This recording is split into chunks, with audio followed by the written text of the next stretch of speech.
नमस्कार साथियों, N V Sanskrit class में आपका हार्दिक स्वागत और हार्दिक अभिनंदन करती हूँ। ये अपनी जो शिक्षण वीडियो की आज जो चल रही है वो संस्कृत शिक्षण विधियाँ है। यानी वो पिछले तो मैं भाषा कौशल थी, अब संस्कृत शिक्षण विधियाँ शुरू हो गई है ना। अब आपके गद्य पद्य नाटक काव्य सभी की इसमें आएगी, है ना।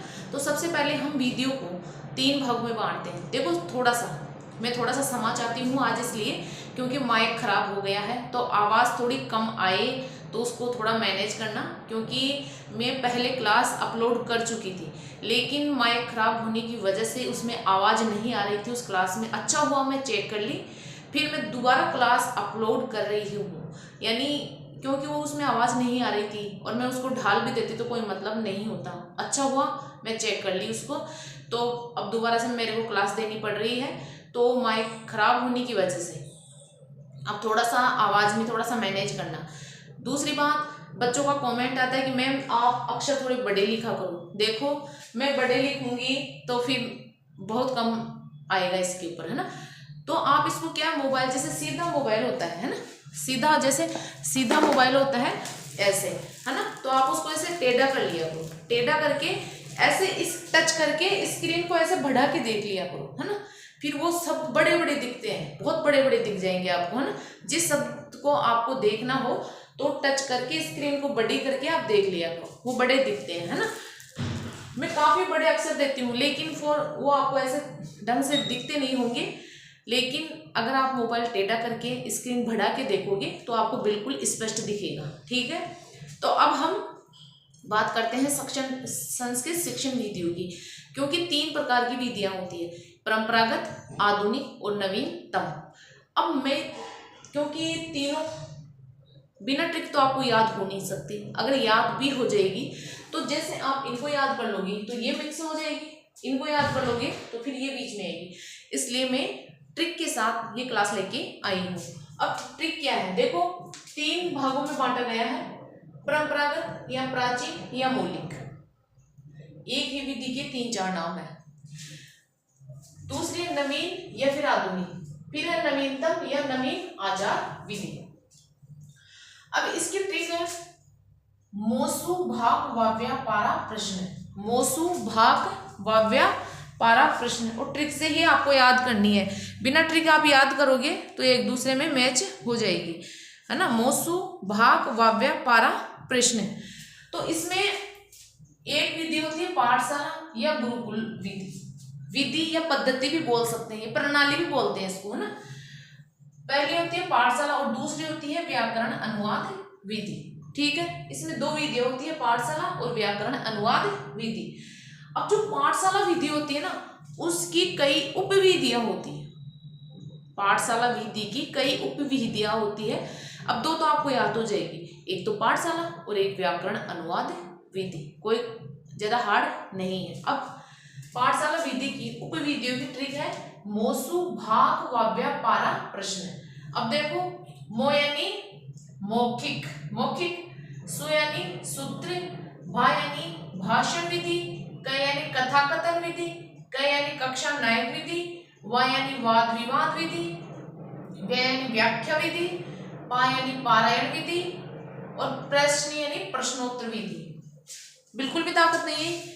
मोसु भाग वाव्या पारा प्रश्न, बस ये ट्रिक याद करनी है आपको, मतलब कि 10 शब्द भी नहीं है इसमें, मोसु भाग वाव्या पारा प्रश्न। फिर अगली विधि है नवीन या आधुनिक विधि। अब देखो इसकी जो ट्रिक है इसकी पाठ प्रत्यक्ष हर मूल्य विषय शर सम, पा यानी पाठ्य पुस्तक, प्रत्यक्ष यानी प्रत्यक्ष विधि, हर यानी हर वर्ग की पंचपदी विधि, मूल्य यानी मूल्यांकन विधि, विष यानी विश्लेषण विधि, सर यानी संरचना विधि, और सम यानी समवाय या समन्वय विधि। अब जो प्रत्यक्ष विधि इसको निर्वाद विधि भी बोलते हैं, क्या बोलते हैं, निर्वाद विधि, है ना। कई विधियों के 2-2 नाम भी है, तो कोई सा भी नाम आपसे पूछ सकते हैं, इसलिए आपको बताना जरूरी था। पाठ प्रत्यक्ष हर मूल्य विष सर सम, याद हो गई। फिर है नवीनतम या नवीनाचार विधि, इसकी भी ट्रिक है प्र सूक्ष्म शम संगद आ अभी प्रयनी नेट। प्र यानी प्रयोजना, सूक्ष्म यानी सूक्ष्म शिक्षण, सम यानी समस्या समाधान, संग यानी संगणक आधारित, द यानी दल शिक्षण, आ यानी आगमन उपागम विधि, अभी यानी अभिकर्मित अनुदेशन, प्रिय यानी प्रिय व्याख्यान अध्ययन विधि, नि यानी निदानात्मक उपचारात्मक विधि और नेट यानी नेट प्रायोजित शिक्षण। बिल्कुल ट्रिक से सही बैठ रहा है। आपको ट्रिक ऐसे कि ऐसे तीनों ट्रिक याद करनी है। प्र सूक्ष्म सम संगद आ अभी प्रिय नि नेट, है ना। मोसु भाग वाव्या पारा प्रश्न, पाठ प्रत्यक्ष हर मूल्य विश्व सर सम, प्र सूक्ष्म सम संगद आ अभी प्रिय नि नेट। यानी तीनों प्रकार की जो विधियां हैं उनकी तीनों ट्रिक आपको याद रखनी है, नहीं तो एक दूसरे में मिक्स हो जाएगी।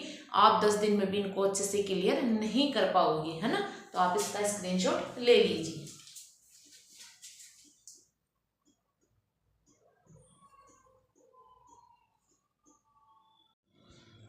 अब देखो, जो प्राचीन विधियां हैं उनकी हम थोड़ी बहुत डिटेल देख लेते हैं। जहाँ से हम क्वेश्चन बनते हैं तो उन वीडियो की डिटेल देखेंगे जहाँ से आज तक क्वेश्चन बने हैं, जो इम्पोर्टेंट है ना। अब देखो, जो पाठशाला विधि है, जो इसे पंडित विधि भी बोलते हैं, गुरुकुल, व्याकरण और प्राचीन विधि, ये सभी पाठशाला विधि के नाम है।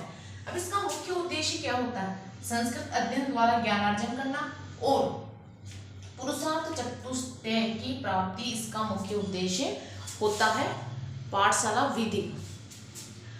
इस विधि में संस्कृत शास्त्रों का गंभीर अध्ययन, आदर्श पंडित निर्माण, उच्चारण सामर्थ्य संपादन, मौखिक अभ्यास और स्वाध्याय के प्रति रुचि उत्पन्न करना आते हैं। यानी इनमें इन चीजों का अध्ययन किया जाता है।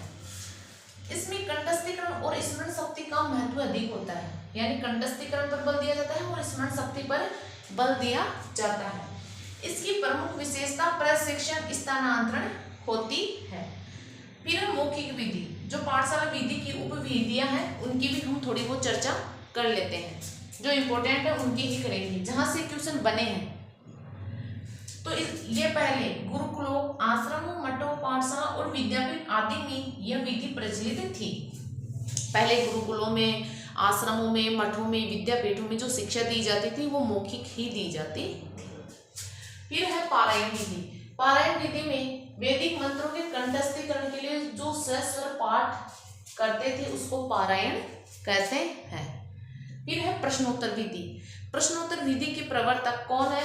इसके प्रवर्तक है सुकरात। ये क्वेश्चन कई बार बना है कि प्रश्नोत्तर विधि के प्रवर्तक कौन है, तो सुकरात। सूत्र विधि, ये क्वेश्चन भी कई बार पूछा जा चुका है, 10-15 बार। तो इसमें घटे समुद्र पूर्णम, इस सूत्र पर ये सूत्र विधि काम करती है, घटे समुद्र पूर्ण। फिर व्याख्या विधि है।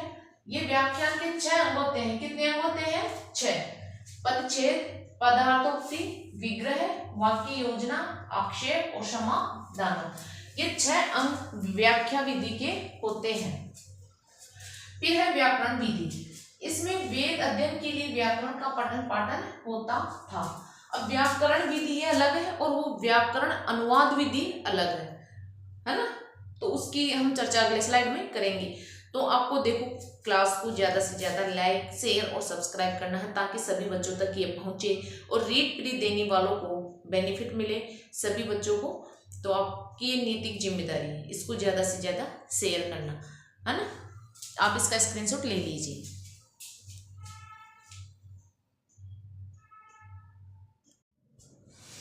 अगली जो शिक्षण विधि है वो है व्याकरण अनुवाद विधि। अब इसकी थोड़ी बहुत हम डिटेल देख लेते हैं क्योंकि यहाँ से थोड़े बहुत क्वेश्चन बनते हैं। तो इसके प्रवर्तक है डॉक्टर रामकृष्ण गोपाल भंडारकर और समर्थक शिवराम आपटे इसके समर्थक है। इसकी जो पुस्तकें हैं वो डॉक्टर भंडारकर की पुस्तकें हैं, मार्ग उपदेशिका और संस्कृत मंदिरांत प्रवेशिका। ये दोनों पुस्तकें डॉक्टर रामकृष्ण गोपाल भंडारकर की है।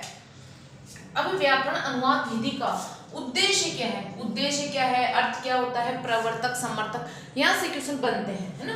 तो भाषा भाषा कौशल की दक्षता प्राप्त करना इसका उद्देश्य होता है। इसके सोपान कितने हैं? इसके 4 सोपान है। पहला है व्याकरण पाठ, जिसमें उदाहरण सहित व्याख्या और अभ्यास करवाया जाता है। दूसरा जो प्रथम भाषा संस्कृत से द्वितीय भाषा अंग्रेजी में अनुवाद किया जाता है। और तीसरा है द्वितीय भाषा अंग्रेजी से प्रथम भाषा संस्कृत में अनुवाद किया जाता है। और फिर चौथा है शब्दकोश का ज्ञान होना हमें जरूरी है। ये 4 सोपान व्याकरण अनुवाद विधि के होते हैं। अब इसके गुण कौन कौन से हैं? गुण और दोष वो भी हम देख लेते हैं, जो इम्पोर्टेंट है वो वाले, क्योंकि अभी मैं आपको लिखाना चाहती हूँ तो एक क्लास में तो ये विधि ही कंप्लीट होगी, इतना है। तो हमको वही चीज पढ़नी है जो एग्जाम में सीधी सीधी पूछी जाती है, फालतू का कचरा हमें नहीं पढ़ना है। तो अब इसके गुण देखो, यह सरल से कठिन की ओर, ज्ञात से अज्ञात की ओर, स्थूल से सूक्ष्म की ओर शिक्षण सूत्रों पर आधारित होती है। फिर है गुरु के बिना भी, यानी इसमें गुरु की जरूरत नहीं होती। अगर हो तो ठीक है, अगर नहीं हो तो हम खुद भी इसका अध्ययन कर सकते हैं। फिर भाषा की अपेक्षा, यानी भाषा की बजाय भाषा तत्वों पर अधिक जोर दिया जाता है। अब इसके दोष देखो, दोष है भाषण व श्रवण का विकास नहीं होता है। इस विधि से भाषण और सुनने का विकास नहीं होता है। दूसरा है उच्च स्तर हेतु उपयोगी, यानी जो ये अनुवाद विधि है, व्याकरण अनुवाद विधि, ये छोटी क्लासों के लिए उपयोगी नहीं है, यानी 6th 7th 8th इनके लिए उपयोगी नहीं है, या 9th 10th 11th 12 फिर कॉलेज स्तर पर ये उपयोगी होती है। नीरस, अरोचक और एकांगी होती है। तो आप इसका स्क्रीनशॉट ले लीजिए और फिर हम मिलते हैं अगली क्लास में। जय हिंद, जय भारत।